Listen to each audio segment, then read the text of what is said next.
You, John Fitzgerald Kennedy, do solemnly swear. I, John Fitzgerald Kennedy, do solemnly swear.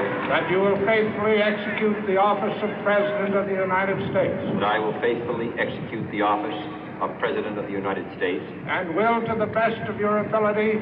And will, to the best of my ability. Preserve, protect, and defend the Constitution of the United States. Preserve, protect, and defend the Constitution of the United States. So help you God. So help me God.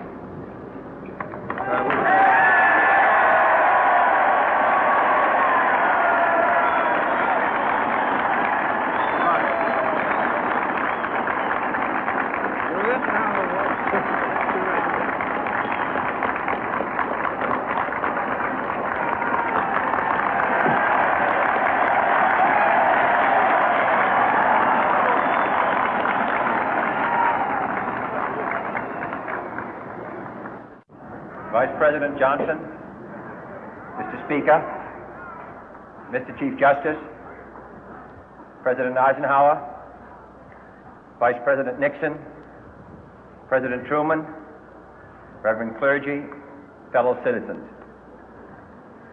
We observe today not a victory of party, but a celebration of freedom, symbolizing an end as well as a beginning, signifying renewal as well as change.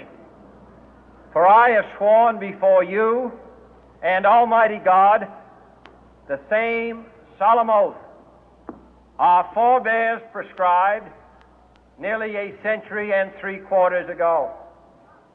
The world is very different now, for man holds in his mortal hands the power to abolish all forms of human poverty and all forms of human life. And yet the same revolutionary beliefs for which our forebears fought are still at issue around the globe. The belief that the rights of man come not from the generosity of the state, but from the hand of God. We dare not forget today that we are the heirs of that first revolution.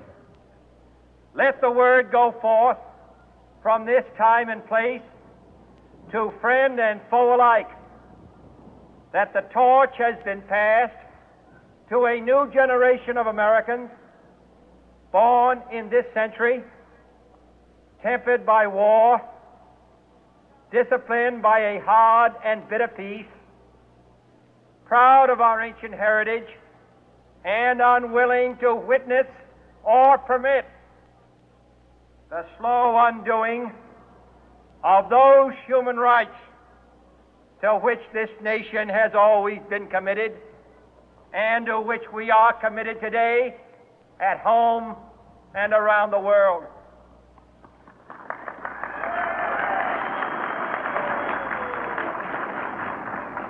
Let every nation know, whether it wishes us well or ill, that we shall pay any price, bear any burden, meet any hardship, support any friend, oppose any foe to assure the survival and the success of liberty.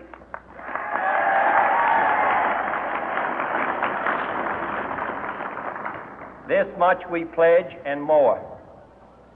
To those old allies whose cultural and spiritual origins we share, we pledge the loyalty of faithful friends.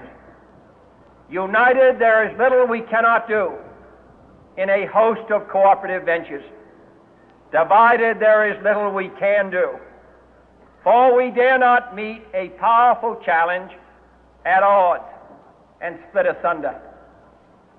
To those new states whom we welcome to the ranks of the free, we pledge our word that one form of colonial control shall not have passed away, merely to be replaced by a far more iron tyranny. We shall not always expect to find them supporting our view, but we shall always hope to find them strongly supporting their own freedom, and to remember that in the past, those who foolishly sought power by riding the back of the tiger ended up inside.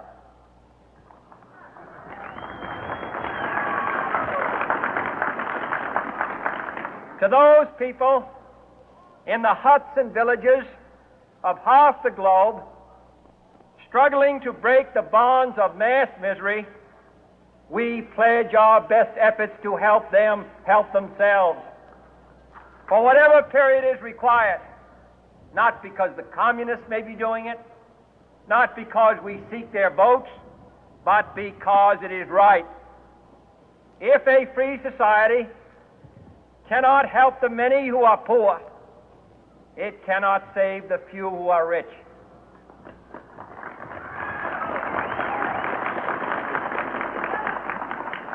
To our sister republics south of our border, we offer a special pledge to convert our good words into good deeds, in a new alliance for progress, to assist free men and free governments in casting off the chains of poverty. But this peaceful revolution of hope cannot become the prey of hostile powers. Let all our neighbors know that we shall join with them to oppose aggression or subversion anywhere in the Americas. And let every other power know that this hemisphere intends to remain the master of its own house.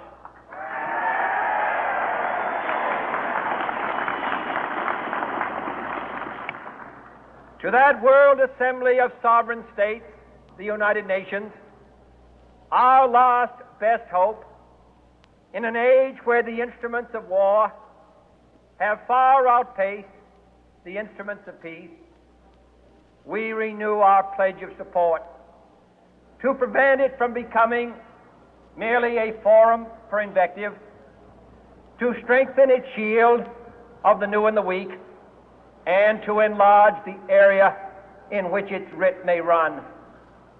Finally, to those nations who would make themselves our adversary, we offer not a pledge, but a request that both sides begin anew the quest for peace. Before the dark powers of destruction, unleashed by science, engulf all humanity in planned or accidental self-destruction, we dare not tempt them with weakness, for only when our arms are sufficient beyond doubt can we be certain beyond doubt that they will never be employed. But neither can two great and powerful groups of nations take comfort from our present course, both sides overburdened by the cost of modern weapons, both rightly alarmed by the steady spread of the deadly atom, yet both racing to alter that uncertain balance of terror that stays the hand of mankind's final war. So let us begin anew, remembering on both sides that civility is not a sign of weakness, and sincerity is always subject to proof. Let us never negotiate out of fear, but let us never fear to negotiate.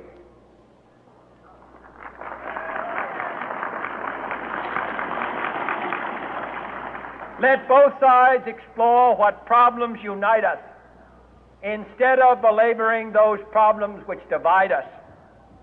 Let both sides, for the first time, formulate serious and precise proposals for the inspection and control of arms, and bring the absolute power to destroy other nations under the absolute control of all nations.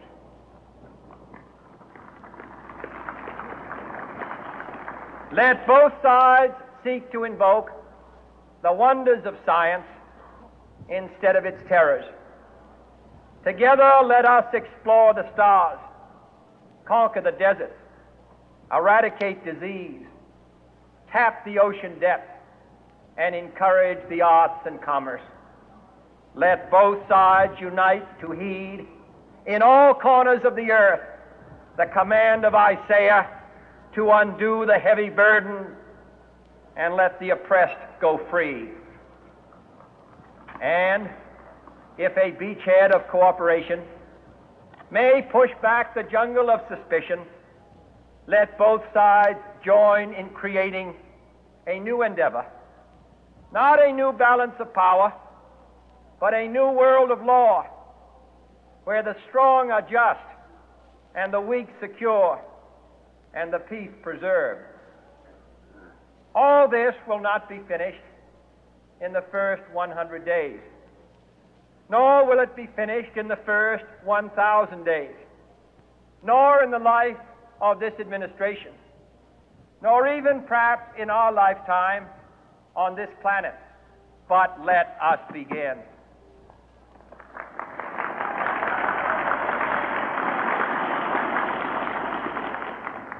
In your hands, my fellow citizens, more than mine, will rest the final success or failure of our course.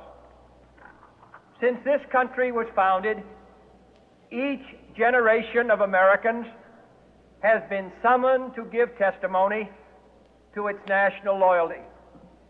The graves of young Americans who answered the call to service surround the globe. Now the trumpet summons us again, not as a call to bear arms, though arms we need, not as a call to battle, though in battle we are, but a call to bear the burden of a long twilight struggle, year in and year out, rejoicing in hope, patient in tribulation, a struggle against the common enemies of man, tyranny, poverty, disease, and war itself. Can we forge against these enemies a grand and global alliance, north and south, east and west, that can assure a more fruitful life for all mankind? Will you join in that historic effort?